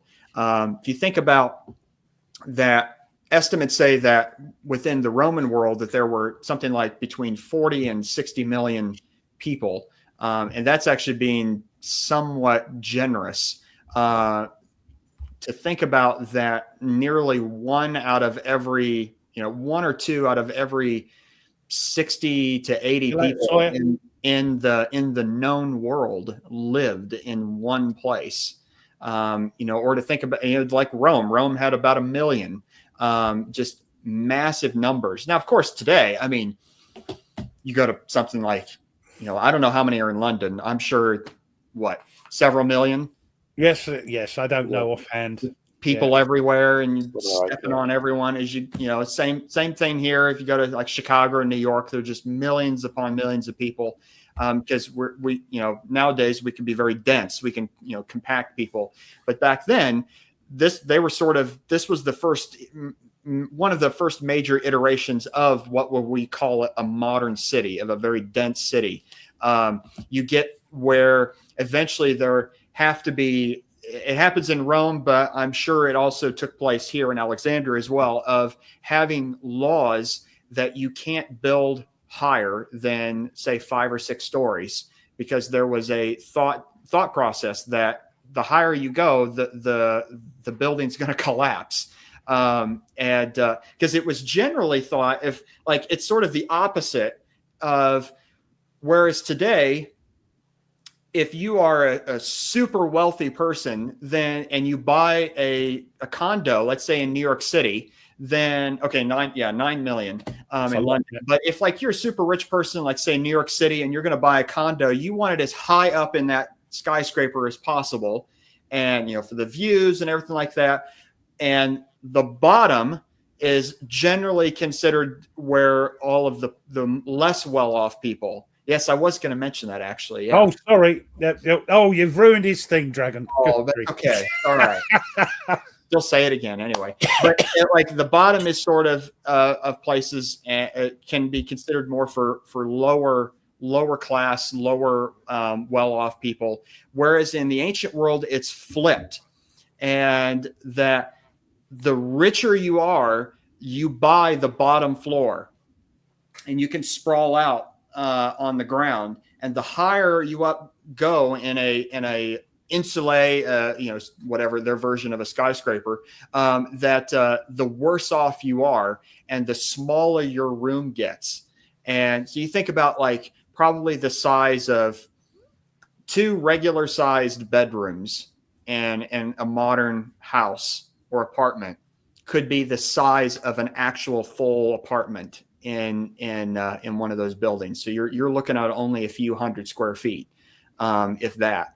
And you have to pack in the whole family, and there wouldn't be a kitchen or anything like that, because it was generally considered that you would just go downstairs or to eat in a place, or go somewhere else in town to eat, that you would pay, and you just come up there to sleep. But Alexandria, like Dragon X mentioned, is if you go on in Assassin's Creed Origins, there's a game that they rebuilt Alexandria, and it is very good from a historical point of view. It was very well built in the game, and there's a guided tour that you can take. It takes all the combat and all of the gamey stuff out, and walks you through an actual tour of Alexandria, and the tour is written by Egyptologists and historians to give you an idea of what life was like back then. The game takes place around 43 BC, as he mentioned, the first century, and so Alexandria is at sort of its height of influence, and you get to see the Great Library, the Great Lighthouse of Alexandria, and it's interesting. I mean, there's all sorts of rumors about and conjecture about the lighthouse, of how far could it have been seen. It was said, up there in the top, that they didn't burn wood for the fire, because wood is very precious in Egypt, so they burnt dung, but it was said there were these mirrors that surrounded it that they could then, direct the light outwards. And some, one ancient text said it could be seen by hundreds of miles out into the Mediterranean, which is just utter nonsense, a huge exaggeration, probably only about 30 or some odd miles out. But still, to think about the engineering that would have had to take place to build something like this in the ancient world, and it survived up until late in the medieval period, until an earthquake brought it down. And it's pretty interesting. That, and the Great Library, of course, having the most knowledge, concentrated knowledge in the world up to that point until it burnt down. Thanks, Caesar. But you're muted again. Must have knocked me mic. Yeah, and Caesar built a car park over it. That's right. Yeah. And I do like it's interesting. I know it's mentioned here that the way that the library got so big is the foundation. Yeah. Yeah. Well, yes and no. So there is the sort of overflow library built next door to the main library still exists. I believe it's called the Serapeum. And somebody correct me if I'm wrong, but I'm pretty sure that's what it's called. And nobody's going to correct you, Nate. You're the font of all knowledge in this area. I'm glad. If I'm wrong, please tell me I'm wrong. And but it's I believe it still exists, but the library itself, we actually have no idea actually where it was, like specifically where it was. Like someone mentioned in the chat here, that Alexander the Great is buried in Alexandria. We have no idea where he's buried there. We just know that his body was taken there, and there's some big tomb, and it's gone. But the story about how they got all the books is interesting, because when the Ptolemaic kings decided that they were going to make Alexandria a great learning center, that there was a law in place that whatever ship that arrived in the harbor would be searched for books, and that then the book would be seized and it would be given to the library to copy, and then they would give the original back to the owner before they left the harbor. However, what the owners didn't know is that they actually got the copy and the original was kept in the library. And we get somewhere estimates of like 500,000 scrolls in the library by the time that it burnt. Thanks, Dave. And it wasn't just the first. Caesar's wasn't the only one that burnt it to the ground. I mean, it still survived. It still functioned afterwards.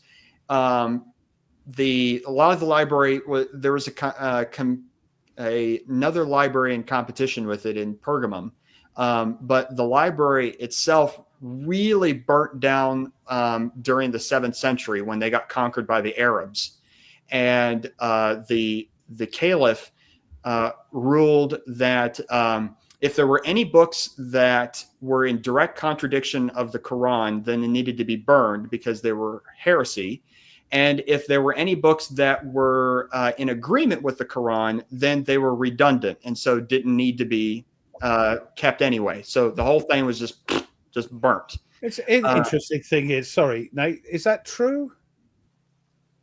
I would assume so. I've never played the game. Yeah, success of that is right.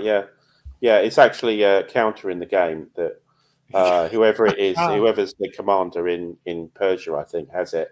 And you try and get it back to Pella in Macedonia. Yeah, because it was an actual thing. They fought over it. Yeah, so you get extra points if you take it all the way back to Pella in Macedonia. But if you're heading back with it and one of your opponents is standing in the way, you don't think you're going to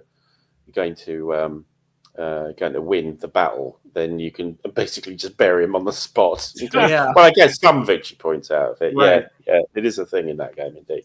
Well, how interesting, right? Mm-hmm. Yeah, Ptolemy grabbed it on the road as it was going back, and then carted it back off to Egypt, and that was because he thought, and I mean, as every one of the successors, wisely thought that like we need some type of legitimacy to rule over a small Macedonian Greek population ruling over a very large non-Greek population. So how are we going to portray our legitimacy? In Egypt, they crowned Alexander as pharaoh because he liberated them from the Persians, and they hated the Persians. So, hey, look, Alexander the Great's body's here, and I'll display myself as a pharaoh, and look at that. We're one and the same. So easy bit of propaganda. The interesting story, the most fun story I've heard of Alexandria is when the Venetian merchants actually sneaked into the city and nicked St. Mark's body and ran through the streets and stuffed it on a ship and set sail as quickly as possible. Yes. That's like sneak into the saint. There's an awesome... go ahead. I'm just saying, Christoph is saying, burn this, burn that. They also burnt a lot of science books because they thought it was against Allah, that, that this stuff was Western nonsense or ancient nonsense. So we've lost a lot of scientific knowledge, possibly because of that. They were acting like that other chap from Austria with the little funny moustache thing there. It's interesting that you say that, because like I know it's mentioned here that the steam engine was invented in Alexandria in the 1st century AD. Huron of Alexandria, that he invented what can be considered the steam engine, where it was a cauldron with 2 pipes that went up and connected to a ball, and on either end was outlets. And as the steam built up, went in there, it moved it around. But because at the time in the 1st century that labor was cheap, that there was really no economic incentive for a steam engine until later. But it's interesting. You look at like the sort of, economic data and even some climate data we could pull from ice cores, that like the level of economic activity in the ancient world at that time did not come back until the Industrial Revolution. It wasn't so bad. He went off and invented the internet. So Al Gore invented it. Yeah. Oh, Christ. But anyway, look, there we go. I do have a plan for it. I'm still trying to figure out what I want to do with it. Like a historic podcast, certain subjects. I have already secured. I've already secured a YouTube channel and a name and a logo and everything, but I haven't started anything. You can't find it online. It's not available. But I got it just so nobody else could take the name first. Good. But anyway, I've droned on enough. So now it's on to Blue. Right. So we can get rid of the academic lesson. I know. Everybody's asleep. Make it quick. You can have a bit of fun. Quick. Okay. Yes. Sorry. Right. So, Tweezers, Twisters. I hope everybody knows the game. Take a name of a war game, and you can change or add or delete a letter from the title of the game, and it comes up with a completely different game. So, I'm going to start. Everybody, you have to chuck your suggestions in to the chat, please do. But I'll start it off with a few here. So there was a game coming up which is based on preserving our heritage sites from visitors and stuff, or the effects on it, and it is actually called Castle Litter. Oh, even I know that one. Yes, and there's also there's a game where the Israelis had a fight with a Chicago team, a football team, and that's called Valley of Bears. Then on to keep on the sporting theme here. So Jester will be interested in this one, I think. So it's rivalry on the fairway here. Lots of bunkers and hazards and things like that. But I believe it's called Golf Pack. Jeez. You're here all week. He's here all week. Yes, son. that's right. We also have a game about ghosts in a northern suburb of Manchester. It's known as Phantom Berry. And also, well, can't miss out things like, old people's homes, care homes and stuff like that. There is conflict in there, but, the inmates, the staff, all that kind of stuff. Right. Ripe for a game. And this one is called Next War Gran. Actually, that would be an interesting game. Yes, absolutely. Right away to the nursing home. We have an ancients game. So for you, Nate, here. This is about population control and fertility in the Holy City. In ancient times, it's known as Stalk over Jerusalem. Oh dear! Oh dear! Oh dear! And then we got on only 2 to go, and we're focusing on back to World War II. It's everybody's favourite, and we're looking at the major battles on the Eastern Front here, and a couple of games on a particular area where it's about nobody considers the animals in warfare. All the wildlife and things like that. So there is a game which follows a rodent around the battlefield of Stalingrad. It's known as Pavlov's mouse. Why? And why then, rough drinks? Cheers. And there was a little load. Finally, there's a little known. There was a little known amphibian invasion by the Germans at Stalingrad, and that game is known as Stalingrad Toads. But this one could go with the other one, Mrs. Catcher's War. Yeah. Mrs. Catcher's War, yeah, very good. Yes, with Pavlov's chasing around Pavlov's mouse, indeed. Yes. How are we going in the chat here? What have we got? Come on. I think we're losing people. That's what we're doing. Losing? Yeah. No, I doubt it. I'm joking. No, I think they all hated my history lesson. Bit of nonsense. Dragonox, that's a naughty one. That one, but yes, very, very good. Oh, yeah, I did I like miss that one. Yeah, I hope you did. Let me find. I can't put. Demonetize in an instant. Yes. All right. Simon, well, let's get. We'll finally keep it coming. Keep it coming. We were having a good time talking about PunchCon, and then we just so much enjoy our segments. So but now we're going to get to. Isn't it? It's still on. We've got a subject, but then we go off on a tangent about the history and about all this, and it's. But then it's not set in stone, is it? We've got a half an hour, to have a little chat about it. So exactly.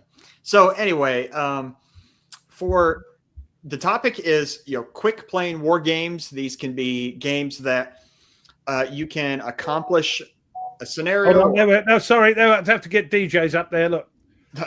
Yeah.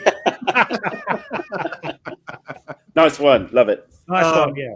That these can quick playing war games. These can be a scenario or a campaign that you could play and finish in about 2 or 3 hours. So I'll go first. Kind of maybe if you're still thinking of games in your backlog, and if you have your list on BGG, you can quickly go look and everything, find out which ones that you have. But I'm going to suggest one that Ruff knows, that Ruff actually played just recently. Yeah, I know, Coy. Don't worry about it. Commands and Colors.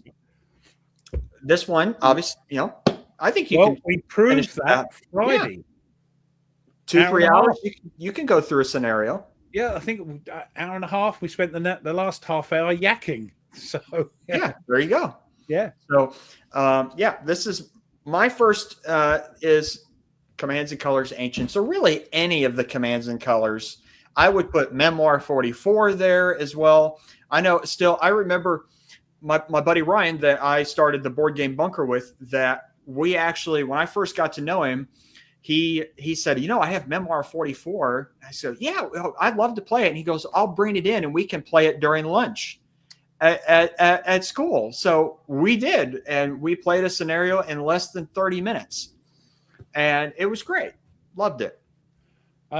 Sark, though, that's just one scenario. This is one scenario, so there's no campaign in it, but there's lots of scenarios, so you can pick a scenario. Any commands and colors, memoir, Napoleonic. Not that I've played any of the others. I assume they're all much of a muchness in time wise. Yeah. All right, Ruff, what is your suggestion? Well, a little game. It's war themed, but it plays very quick. Pocket land ships, World War One tank thing with a sort of not goth. What's the other thing where they wear all the goggles and funny hats? And that was a fashion thing many years ago. Must have been over there. I don't remember it over here. Oh, right. Okay, fair enough. But yeah, that plays very very quickly as well. Trying to find, I'll leave that. But that plays, you can play it in 20 minutes. Okay. So it's a good steampunk. Thank you, William. Steampunk. Okay. Thank you. And now I know what you're talking about. Yeah, it's a game you could actually take, if you're away working in never cover your face up, Ruff. If you're away in a hotel, takes up very little room as well. So, good little fun game. Dice driven. Okay. All right. Tweez, what do you got? Right. Well, I'm not usually a fan of games that take short amounts of time. No, you're into these So my list include games I'm not that fussed about, actually. But the first one I would come up with, really, which you could do in an hour, I think, would be Skies Above the Reich. Really? Does that take... Yeah, a mission of that. It's not going to take you a huge amount of time. I suppose, a mission. Mission. But I mean, if you want to run a campaign, fair enough. But I was toying with, because, say, like Skies Above Britain or Skies Above the Reich, a patrol you can do in an hour. Yeah. But similar. Yeah. Are you going to put it away and get it out again and remember where all the bits were and who was doing that? You've got to leave the thing out. I'm trying to find games that you can play and put away. Well, but the thing is, Skies Above the Reich, you do put everything away. Yeah. I mean, you don't leave anything out. You just reset. You reset the sort of turn counter and things like that, and you go through the setup cycle again. So absolutely, you can do that. Okay. You can play all the dogfight scenarios and even the bomber scenarios in short amount of time in Skies Above Britain. Yeah, true. Yeah. But anyway, that's my one. Skies Above Britain is a little different, I suppose, because you have to have who's flown a couple of things and all that sort of nonsense, fatigue. But the other ones. All right, so there we go. Yeah. Okay. Getting some good games here. Quatre Bras from Napoleon's Last Battle. Yep. Quad. Yep. Nordic, shut it. Shut your shush. And guess what? Christoph mentioned what I thought was going to be mentioned at some point today. Yeah. We did mention that in the green room. We did.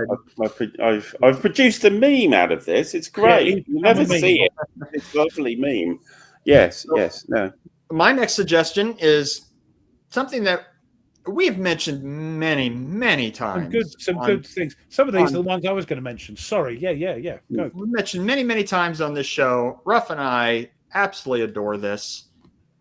Atlantic. You reckon? I think you can play it. That was one of mine. I'll have to keep thinking now. Quick. It's probably the way I play it. Yes. I'll just leave it at that. Okay. But it's quick. Particularly if you have it organized well enough, it's easy to set up and go from there.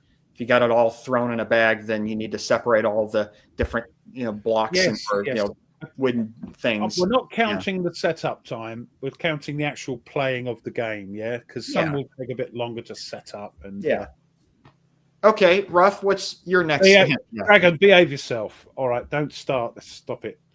Ruff, what's your next one? We got about 20 minutes left. Okay, I'm trying to get everybody's things up quick.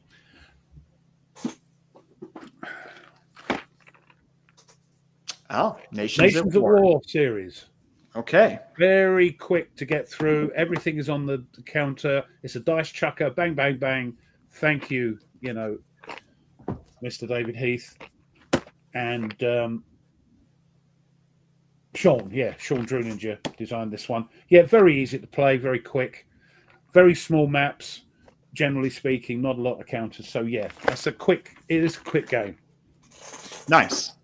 Okay. Tweez? So my one would be, might surprise some people, Wing Leader. That does surprise me. Those missions, those scenarios don't take very long because you're practically there just about to fight each other in the air. There's not a lot of messing about and trying to find people and stuff like that. They're there, bang, that's it. And of course, you don't have to shoot down an opposing squadron or flight. It just basically loses its morale and buggers off.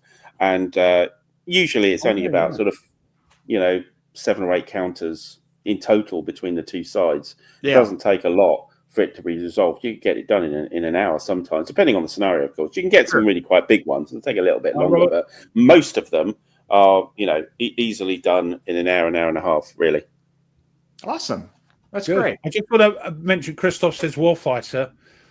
Yes, but I like to squeeze out. The best part for me for Warfighter is actually taking the time to work out your squad that you're going to take and all the stuff you're going to spend your points.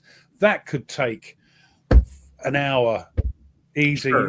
If you're thinking about it, that's the best part. One of the best parts of Warfighter is working out the squad. So one of the reasons I thought about this topic was I'm sure a lot of us that we get done with the workday, school day, whatever, and we just only have a few hours until we got to go back to go to bed and get up for the next day. Yeah.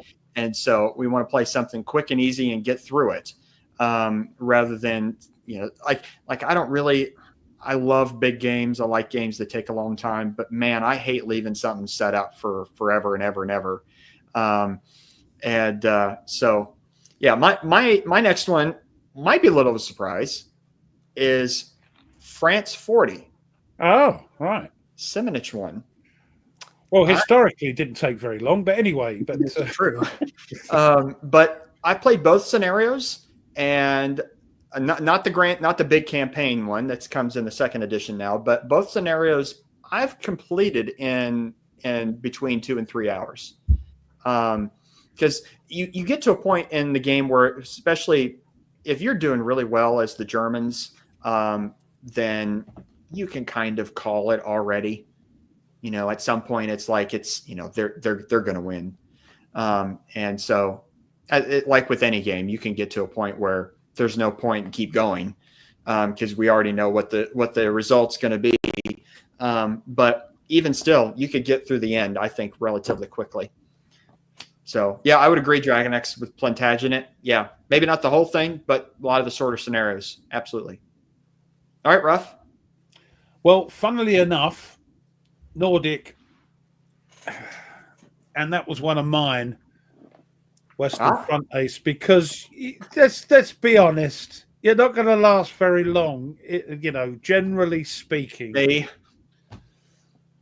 I didn't last long at all in Cardboard Commanders one. It's going to play, unless you're very unlucky, you set it up, do all that. The setup's going to take longer than possibly you lasting. So it could be, one mission, bang, you're shot down, you're dead. So that's, but it's a cracking game. Cool stuff. All right, Tweez. Again, have you noticed a lot of solitaire games? Sorry. Mm-hmm. Yeah, no, me too. Actually, I think the next one would be Soldiers in Postmen's Uniforms, the Valiant Defense series. Never played it. You're basically going through three decks there. It's 2 hours to go through all 3 phases of it. I don't see it being incredibly long, really. You can, one sitting, very, very, very possible indeed. Okay. Christoph mentions Mike Ronell's, Stalingrad and Manila. I think there's a third one, isn't there? Or there is. Shortly. I think there's the two at the moment, isn't there? There's the Stalingrad and Manila one. Yeah, I can't remember I think there is a third one. I don't remember what the subject's on. All right, so my next one is I've played this once. I didn't care for it, but I'm going to try it again to see if my opinion changes. Good lad. And if not, then, well, I don't know what I'm going to do with it because I have not yet sold a game, so it might be the first one. But I think I'm going to like it eventually, but we'll see. Napoleon. I've yet to play it, you see, and they say it's very quick, and that's why I didn't put it on because I haven't played it yet. So what's your thoughts? It's quickish. It's quickish. Yeah, a couple hours. I think probably a little more on the 2.5 to 3 hour side of it. Right. It's longer than I thought it would be. If you want to go through, like, I guess you want to go. Depends how successful you are. Exactly. Yeah. It depends on how far you make it. Front Ace. Could be over. My issue with it was like artwork, cards, everything looked great. Like the cover a lot.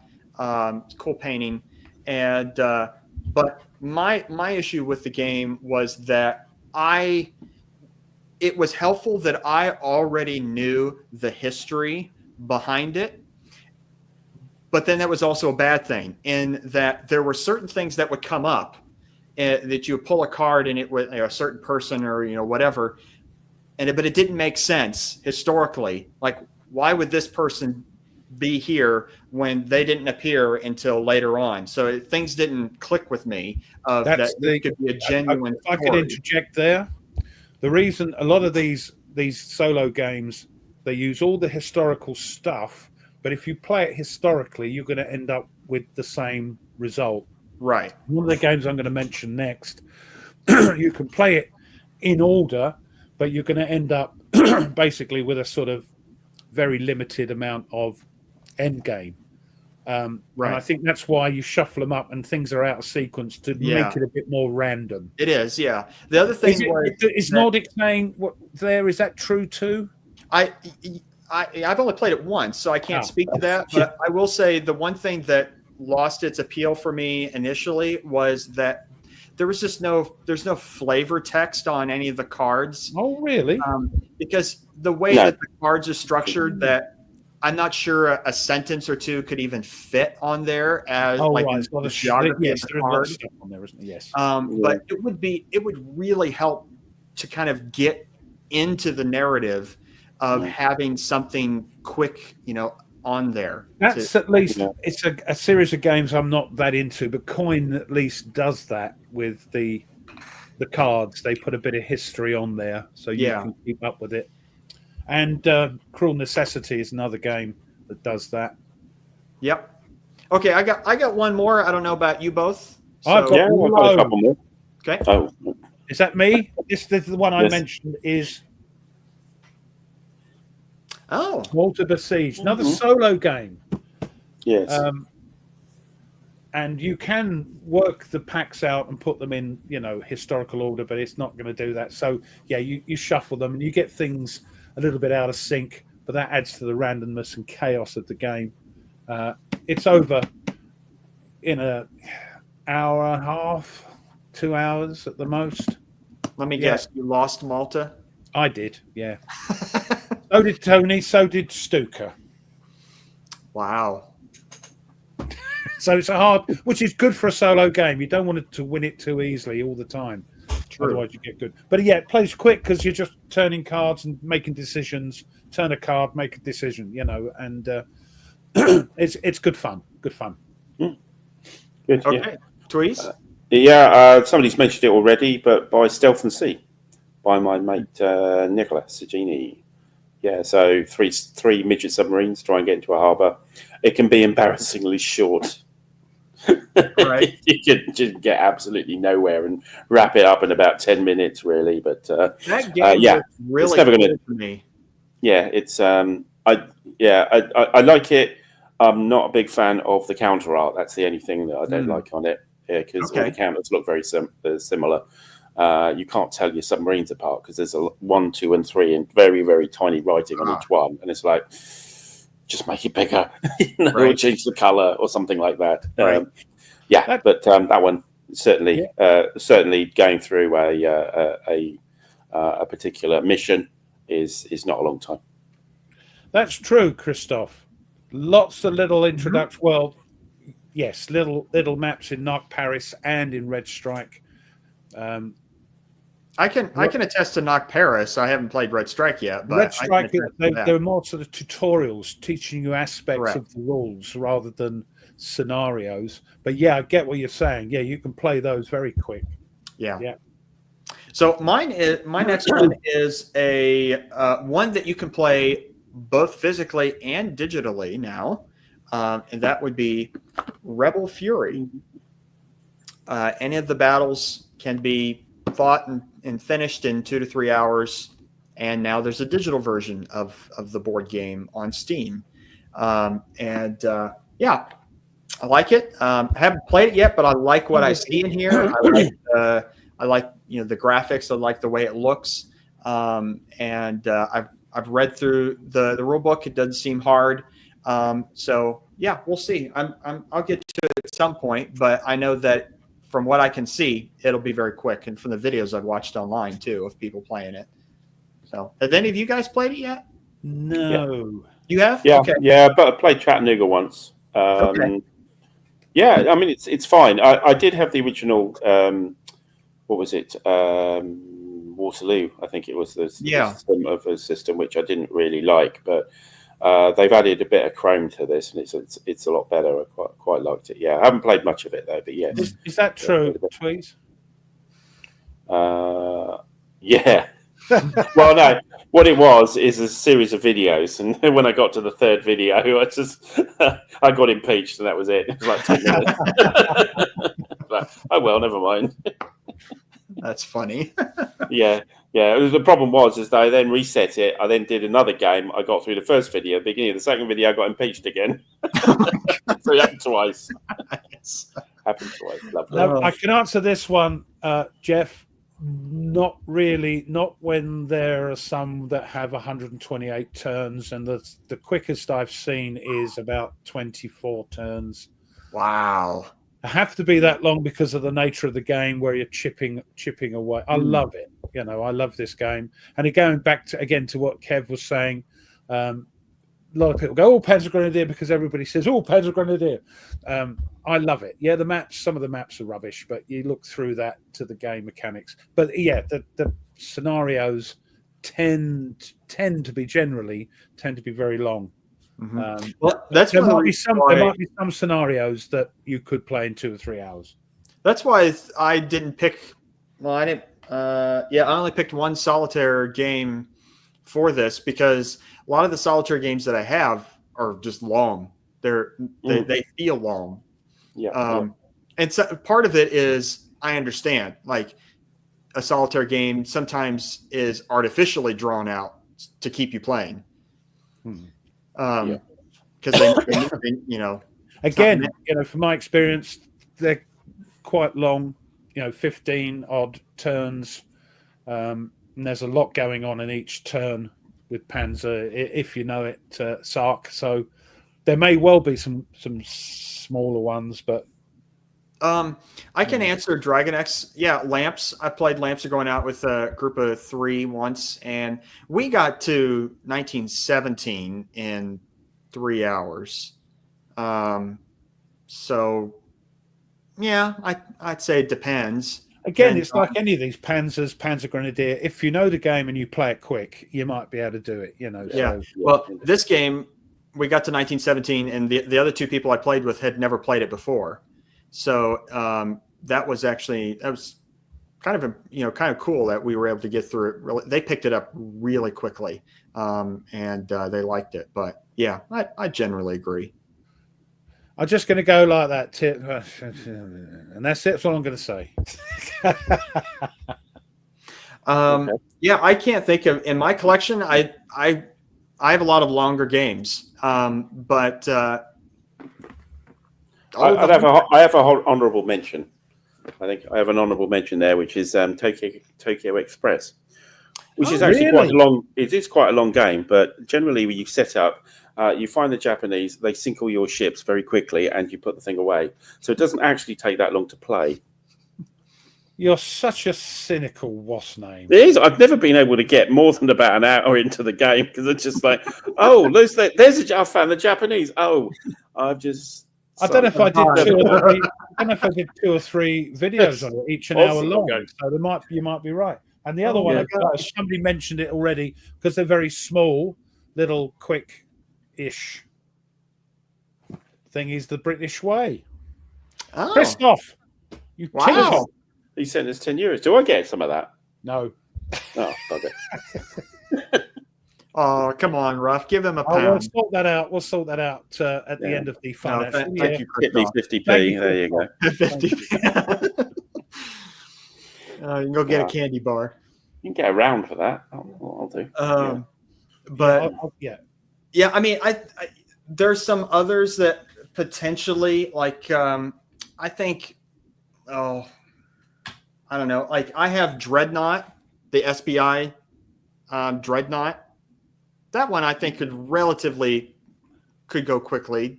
Depends on, because it has simultaneous movements. So you have to write it down.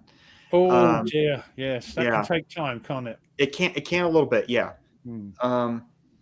Or I don't know. I don't know. Just y'all have any other? I've got a cheeky suggestion. Okay. Flight Leader. Do you mean this game? Yeah. I don't know how long this takes. I've never played it. What does it say? It doesn't say on the back. This is 1986. You don't get the GMT, all the info on the back there. No. They don't even missions. They don't even tell you who designed it. They were that anally sort of doodah in these games. You might get it on the rules somewhere. I will say, on the front of the box, you don't, no. So actually, I'll take your word for it, Tweez. Actually, now thinking about it, you could play through some of the scenarios in War and Peace pretty quickly.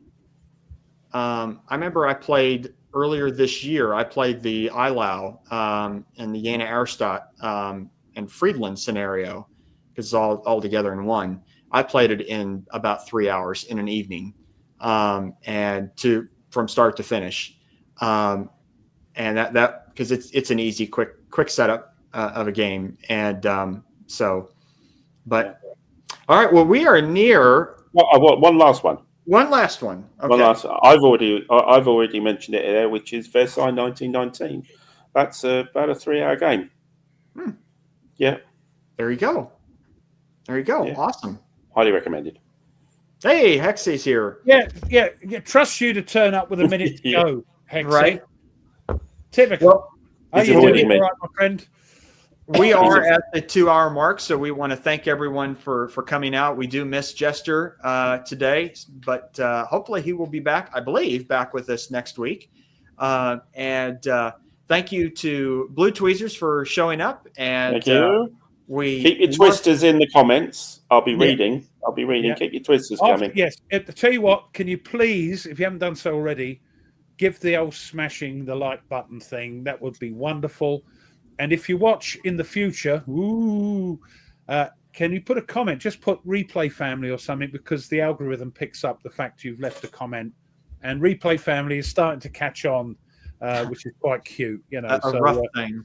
Yeah, it's a rough thing. So put the old Replay Family in. So thanks, everyone. Cool. Yes, well, we do thank you, everyone, for showing up. Thanks, Nate, for doing a great subject again. Yeah. Thanks, everybody, for putting up with me. Yeah, glad to have you back. Please, yeah. No, thanks, mate. Appreciate it. That's all right. No problem. We thank everyone for all the comments. We enjoy interacting with you every week. And next week, is it on Jester's channel next week? I believe so. Okay, and whose topic who's choosing the topic? Oh no, it might be on mine if I'm choosing the topic. I think I can't keep up with this, Nate. Get to 1,000. Get him to 1,000 subscribers, for goodness sake.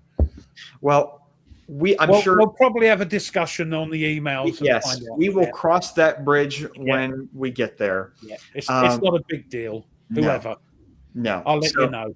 If it's on my channel, you'll get a link actually to the YouTube channel a day before. If it's on Jester's, you'll find out when he goes live. Correct. So, on and if it doesn't seem interesting, come and watch something on my channel instead. Yeah. Good. Yeah, we'll be watching for the railroad rules next week. Yeah, here's a hope springs eternal.